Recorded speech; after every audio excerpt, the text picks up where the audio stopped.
es la doctora abogada, ¿verdad? Noelia Recarte. Ya nos va a decir, ella es de Plan Paraguay, así que bienvenida, Noelia, ¿cómo estás? Muchas gracias por el espacio, encantada de compartir este diálogo. Sí, un tema que nos preocupa y nos ocupa, es una realidad preocupante. Matrimonio infantil. Matrimonio infantil, uniones tempranas y forzadas de niñas y de adolescentes. Es una realidad, una problemática que pone en riesgo la vida de millones de niñas y adolescentes en todo el mundo. Vos sabés que estuvimos hablando esta semana, estuvimos hablando de un proyecto de ley que intenta reducir el tiempo del trámite de divorcio, que sea algo más rápido. Y ahí nos decían nuestros invitados que había muchos temas con respecto al matrimonio. Un tema era la edad. Correcto. De chicos o niños realmente, que por ejemplo no pueden votar. Pero sí se pueden casar. Pero se pueden casar. Exacto. No pueden tomar una cerveza o conducir un auto. Pero sí pueden casarse. ¿Cómo es la ley? Bueno, antes que eso, darles un poquito un panorama. Sí. En todo el mundo, el matrimonio de niñas y adolescentes y las uniones tempranas y forzadas, porque no todos son matrimonios, hay también uniones de hecho, sigue siendo un problema súper grave que compromete la realidad y el futuro de millones de niñas, de millones de adolescentes. En los últimos años, UNICEF justamente emitió un estudio, unas estadísticas que nosotros a su vez lo citamos en nuestro análisis sobre la situación global de las niñas. Más de 12 millones de adolescentes en los últimos 2 años fueron forzadas a casarse. ¿Y por qué decimos que fueron forzadas? Porque no podemos hablar de consentimiento cuando estamos hablando de adolescentes de cierta edad, 15, 16 años, y en muchos países incluso niñas de 10, 11, 12 o 13 años. Y esa realidad, de hecho, las estimaciones señalan que cada 3 segundos en alguna parte del mundo una niña está siendo forzada a casarse. Cada 3 segundos. En nuestro continente tengo entendido que algunas zonas en particular de Sudamérica todavía más grave que Paraguay, ¿verdad? En el tema de esta cuestión de matrimonios adolescentes o de niños. Sí, y estamos a veces como muy habituados a asociar el matrimonio infantil en regiones como de África, sí, de Asia, pero también ocurre en América, también ocurre en Paraguay. Nuestra sociedad no está ajena a esa problemática. Y ahí vamos al punto. El Código Civil paraguayo, en el artículo 20, todavía mantiene las excepciones en la edad legal de contraer matrimonio. Admite la excepción de contraer matrimonio, es decir, la edad legal es 18 años, pero el Código Civil paraguayo todavía admite que desde los 16, con el consentimiento de los tutores o de un juez, un adolescente puede... Tutores pueden ser padres, se pueden sentir padres, padre. Correcto, padres o un juez pueden contraer matrimonio. El consentimiento puede ser presión también. Es lo que ocurre finalmente. Es decir, puede parecer como muy razonable que con el permiso de los padres un adolescente pueda contraer matrimonio. Sin embargo, este hecho atenta contra todo el marco de protección integral y contra las recomendaciones internacionales incluso. Pensando bien, ¿no puede ser un deseo de emancipación, por ejemplo, del niño, del joven, digamos? Entonces, el matrimonio no es la solución. Es decir, un adolescente, y voy a hablar de una adolescente, niña o mujer, porque las estadísticas nos señalan que mayormente son mujeres. Las adolescentes, mujeres. Con hombres mayores de edad. Con hombres generalmente mucho mayores. Es decir, estamos hablando de entre 5 a 10 años. Ese es un dato. Ese es un dato estadístico real. La mayoría de las uniones tempranas y los matrimonios civiles ocurren entre menores de edad y hombres que las superan entre 5 a 10 años en edad. ¿Por qué no se avanzó en eso? Porque yo creo que incluso se sacó a mujeres de cierta edad de lo que durante muchos años fue incluso sexualizar. Creo que en ese sentido hemos mejorado bastante, ¿verdad? Creo que se respetan más, pero no así en el tema del matrimonio, no se salió todavía de eso. No, y en tanto nuestro marco legal admita esa excepción, jurídicamente de alguna manera se está validando o se está naturalizando esas uniones de hecho. Es decir, no solamente la problemática son los matrimonios adolescentes, sino también esas uniones de hecho que ocurren entre niñas y adolescentes y hombres adultos. Y en Paraguay tenemos estudios cualitativos y cuantitativos, y en los cualitativos claramente se pueden identificar cuáles son las causas que impulsan o que empujan a muchas de estas niñas y adolescentes a una unión temprana. ¿Y cuáles son? Pobreza, violencia, en muchos casos hay violencia en la casa, no hay que comer, no hay muchas oportunidades, entonces se ve la posibilidad de iniciar una vida de pareja con un hombre adulto como una alternativa para mejorar sus condiciones de vida. Entonces, por eso es que hablamos de uniones tempranas y forzadas, porque son forzadas en la mayoría de los casos por circunstancias de vida que son desfavorables, en donde tienen limitadísimas oportunidades y ven la posibilidad de iniciar una vida de pareja como una opción. La norma hoy es desde los 18 años de casamiento y previo consentimiento de tutores o un juez desde los 16. Sí, existe, la ley contempla la posibilidad de esa excepción de padres. Y es lo que se da en muchos casos. Es lo que se está... Y en el caso de los jueces suelen autorizar, ¿hay casos de autorización judicial o está cambiando, digamos, en ese sentido? Por lo general sí, porque hay también como muchos valores y normas tradicionales que justifican, pero llamativamente justifican sobre todo en niñas, en adolescentes mujeres. No son muchos los hechos, las situaciones de adolescentes varones, que también hay, pero en el 90 y más del 95% de los casos son mujeres. Entonces, ahí también hay una cuestión de género, que es lo que señalabas recién, con relación a que a cierta edad la niña o la adolescente ya debe estar o puede estar en pareja y que hasta incluso es bueno. Disculpame, voy a ser un poquito cruda, pero es muy común escuchar ya o colocar mala y mercancía. Es decir, sí, ese tipo de bromas además. Correcto. O más en serio o más.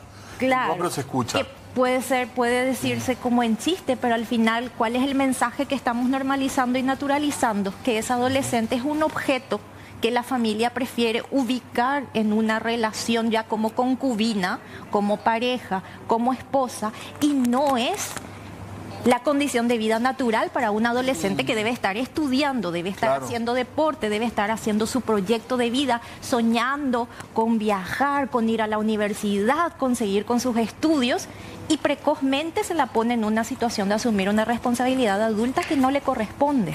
Claro que sabemos que en realidad esas responsabilidades nuevas le van a privar de otros... Absolutamente. De otros caminos, ¿verdad? Absolutamente.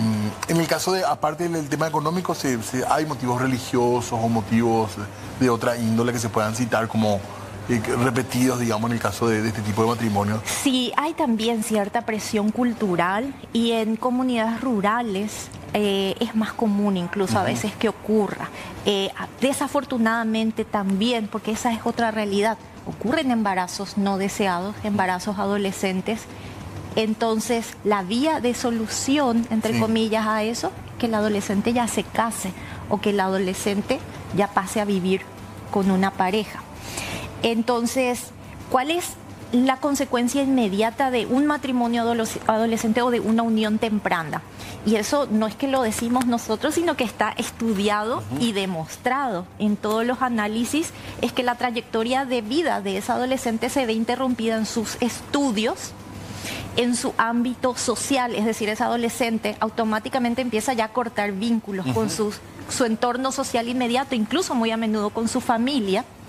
Ese adolescente lo más probable es que no llegue a concluir sus estudios básicos. Al no concluir sus estudios básicos, ¿qué posibilidades tiene de seguir una carrera, de acceder a una oportunidad laboral? Se reducen sus posibilidades. Lo más probable es que ese adolescente, ya a sus 19 años o antes, incluso pueda estar ya con más de un embarazo.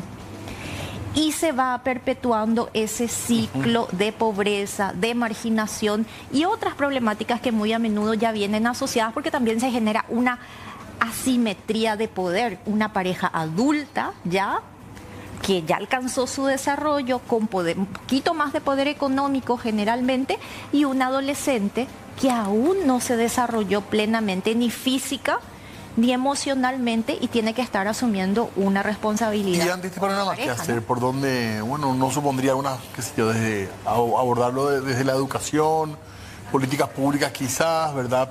Pero en el tema legal, por ejemplo, hay intenciones, hay proyectos con respecto a esto para cambiar esta norma?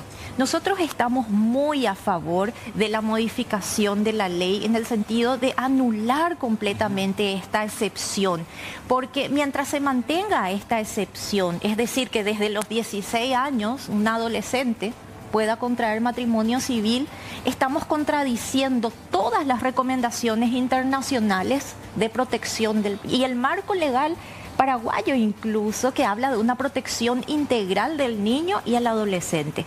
Entonces, no solamente desde Plan, sino desde el sector de las organizaciones de niñez y adolescencia y desde el sector público, de hecho, también, tanto el Ministerio de la Niñez como el Ministerio de la Mujer, la Defensoría de la Defensoría de Niñez y Adolescencia, todas estas instituciones ya han emitido su parecer favorable a la modificación de la ley.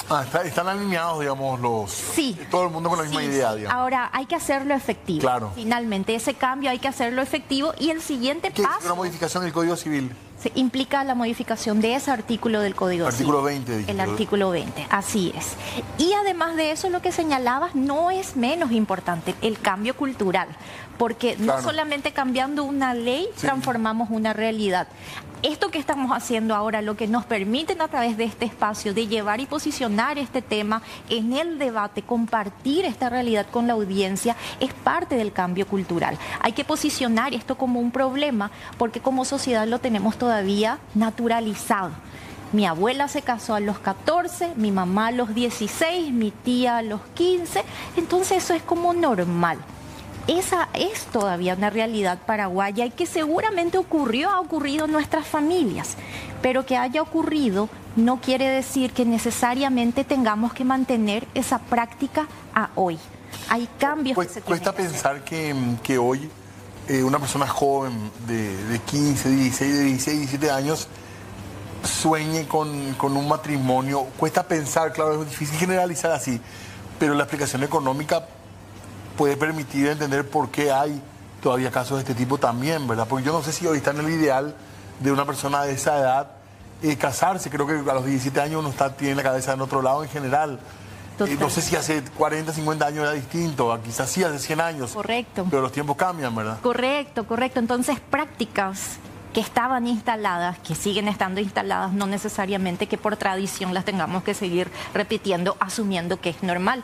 Y ese es el punto. Yo quiero por un segundo que trates de recordar qué expectativas o qué sueños tenías a los 16 años. Igualmente les pido a quienes nos escuchan, traten de recordar qué querían hacer a los 16 o a los 17 años o a los 14, a los 15. Queríamos estar con nuestros amigos, soñábamos con qué carrera íbamos a estudiar, con viajar, con hacer cosas, con emprender proyectos nuevos. Es decir, es muy poco probable que un adolescente tenga en su proyecto de vida casarse a sus 15, a sus 16 y a sus 17, o unirse en pareja. Claro, si también, ocurre, sí, es reacción a algo, es respuesta a algo está pasando. Quizás son cuestiones que nos quedan también de tiempos donde la expectativa de vida era menor, donde había hasta como una urgencia biológica que se planteaba como un problema, o sea, quizás son herencias del pasado porque tenemos que hoy encararla con los nuevos paradigmas que tenemos, ¿verdad? Absolutamente, era una sociedad quizás diferente también en el ritmo, en el estilo de vida y definitivamente no son prácticas, normas ni valores que pueden sostenerse con nuestra población adolescente actual. Ahora, perdón doctora, es interesante lo que me estabas diciendo con respecto a la postura del gobierno, que tanto el Ministerio de la Niñez como también el Ministerio de la Mujer estarían en esta línea también de modificar esta norma sin objeciones.